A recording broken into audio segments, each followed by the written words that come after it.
Hello, welcome. My name is Alden Reed, and you're watching Arcane Tablets. Ooh, here we are late at night. It's almost midnight. Time to talk about some fun stuff, right? Time to believe. I'm telling myself just as much as anyone else, right? Sometimes we get so frustrated with people, wanting them to believe certain things, especially things that we've experienced. Partly because we don't entirely fully believe them ourselves, right? The more you just believe and not worry about what anyone else thinks, the better you're going to feel about it, right? The less anger you're going to have about it, because it was really mostly anger directed at yourself. So I'm discovering, as the universe, as God demands that I just get out there and make all these videos. And we're going to talk about magic today, right? Oh, yeah. Real magic. I'm not talking about schools of manifestation or other things like that, but I mean like changing and shaping and warping reality, right? That's what magic is, right? It's the ability to influence or affect reality, physical reality, without using physical means, right? Without using your hands or your body or some kind of technology, right? But just being generated from you, from your energy centers. So there's really three different schools of magic, we could say. There's mind magic, right? There's heart magic, and there's elemental magic. And it used to be, of course, that magic was quite common in this world before the fall of Atlantis in 9551 BC, All Hallows Eve. And we'll talk all about that more in the future. Lord knows I love a tangent, so I'm going to try to be disciplined and keep us moving along. Suffice it to say, since the destruction of Atlantis, there's been a lot less magic in this world. And that's one of the reasons why a lot of people, especially modern people, don't believe in magic. They don't understand that it is quite literally possible to use magic to do all sorts of amazing things, right? Our stories have told us, right? And one thing you have to understand is that storytellers are oracles. Our modern storytellers, especially of the past couple hundred years. All right? And I'll make a separate video about that too, because it's a very important subject. It's also where I get a certain amount of my information from, right? You'll often hear me referencing and talking about fiction.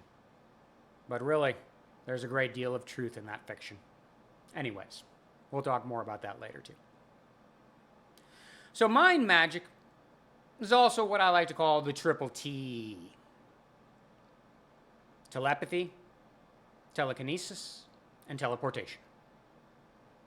And telepathy, of course, is the ability to project your thoughts into the mind of another sentient being.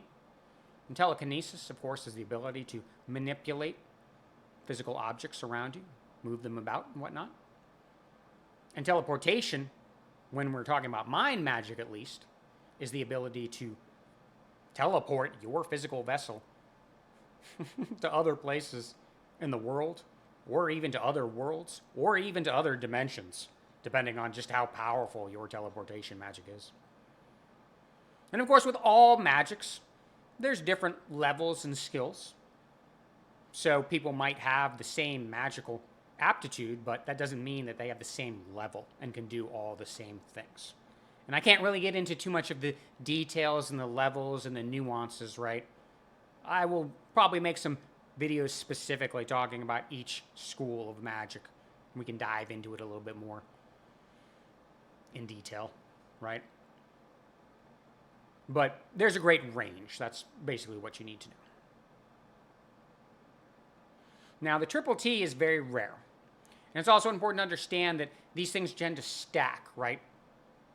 So if you are capable of performing telekinesis, that means you are also telepathic.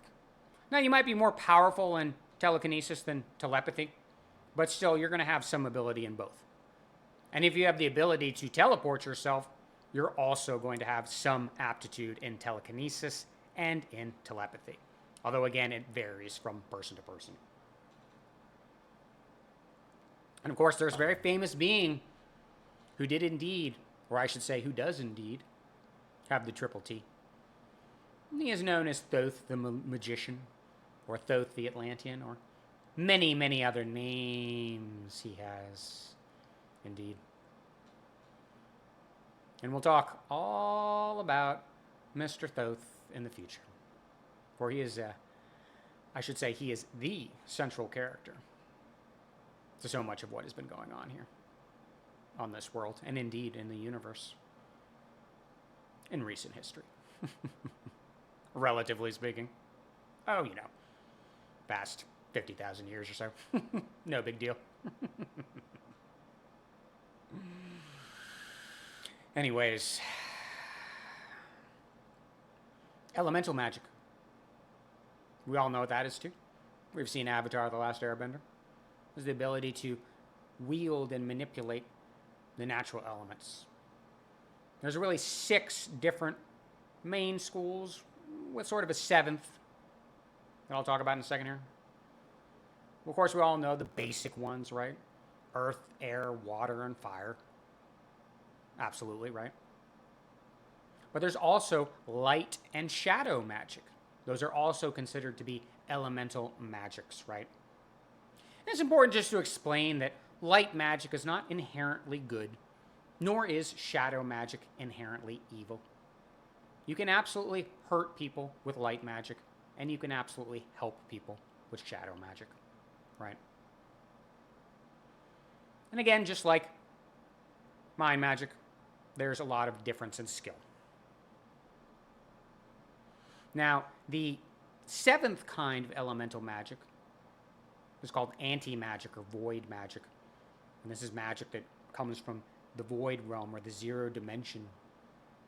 Of course, our scientists know all about dark matter or antimatter, which is really coming from the void. It is the stuff that underlies everything in the 14 dimensions that we mostly operate in, right?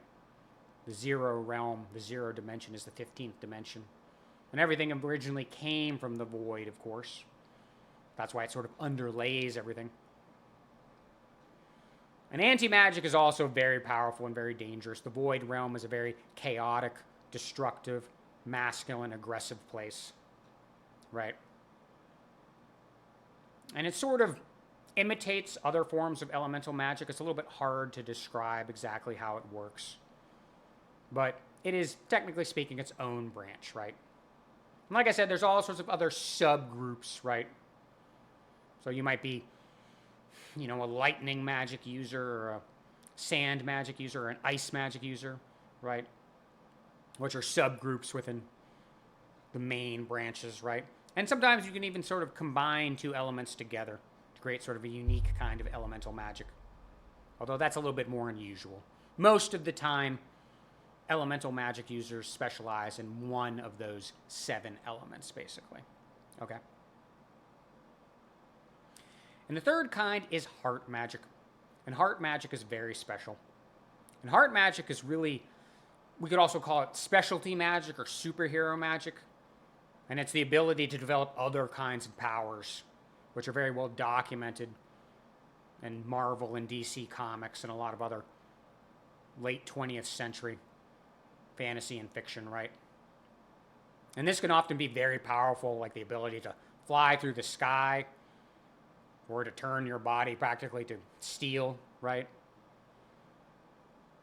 And that tends to be the most rare form, right? Mind magic is the most common, then elemental magic, then heart magic. And that mostly has to do with how powerful they are. Certainly, there's a great deal of variation, right? Like I said, in each of these schools, there are people that are more or less powerful. But certainly you can understand having the powers of, say, Superman. It's going to put you generally head and shoulders above most elemental and mind magic users, okay? Right? And of course, some of these magical schools, there is a relationship, sort of the level of technology and development going on in worlds, right? So as we start out and as we're growing, elemental magic tends to be a little bit more common, right? And elemental magic is usually associated more with the first three chakras, rising from the root and the sacral to the solar plexus, right? Root is especially associated with earth, sacral with water, solar plexus with fire, and the heart a little bit more with air, right? But generally speaking, it flows out. If you can sort of imagine like this fiery portal coming from your solar plexus, that's where your elemental magic is going to flow out of. It's very raw and primal. It's not about thinking. It's not mental. It's feeling and physical, right? Now, heart magic flows more from your heart chakra, specifically, right? A little bit sort of your heart and your crown chakra. Actually, this is just coming to me right now, because it's very, very special and very powerful, right? Superhero magic. And then the throat chakra and the third eye chakra are more associated with mind magic. And again, as beings become more technological, they tend to develop more mind magics, because they start to become more mental, more focused, more fixed on their higher chakras, right? And that's why we often see, correctly I might add, in so many stories, that mind magic users are frequently associated with more technologically advanced societies and civilizations, right? Whereas the more you get away from the basic level, it becomes a little bit harder sometimes to access that elemental magic, right? Now, we here on Earth, we can access a lot, okay? Earth is a magical planet. We are a bunch of badass magical witches and wizards, okay? And unfortunately, our magic was mostly deactivated in conjunction with a lot of things that happened during the fall of Atlantis, right? But it is coming back into the world, as many of us know, as many of our shows are showing us, right? Movie like Push or Stranger Things, right? Stranger Things is all about battling the Void, Vecta, and the Mind Flayer. The realm of the Demiurge, or as the Gnostics called him, Yoldabuath, which is his magical name. And I'll have a great deal more to say about the Demiurge. I've already introduced him, and he is also very central to what is going on. The Demiurge and Thoth are sort of the two most important beings, and, well, Demiurge is more of a consciousness, you would say, not an actual person or being like us. Nevertheless, still very real, still very much influencing and affecting the things that are going on in this world, especially since he was woken, since the eye opened, since the abyss stirred. And a lot of that also led to the destruction of Atlantis and led to the restriction of our magic, because we're very powerful. It's not just about Earth, too. It's also about all sorts of other things happening in the universe, right? But magic is coming back into the world, and we're certainly going to need it. Let me tell you. So those are the three schools of magic, basically. Mind magic, the triple T. Telepathy, telekinesis, teleportation. Elemental magic, earth, air, fire, water, light, shadow, void. And heart magic, specialty magic, superhero magic. The ability to become a meta-human or meta-being. Not that other magic users aren't sort of meta-beings too, but when we hear that term meta-being, that more specifically is talking about heart magic users, superheroes, right?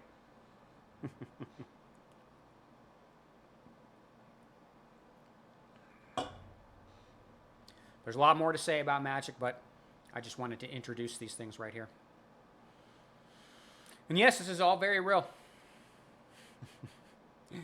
And I am taking the plunge.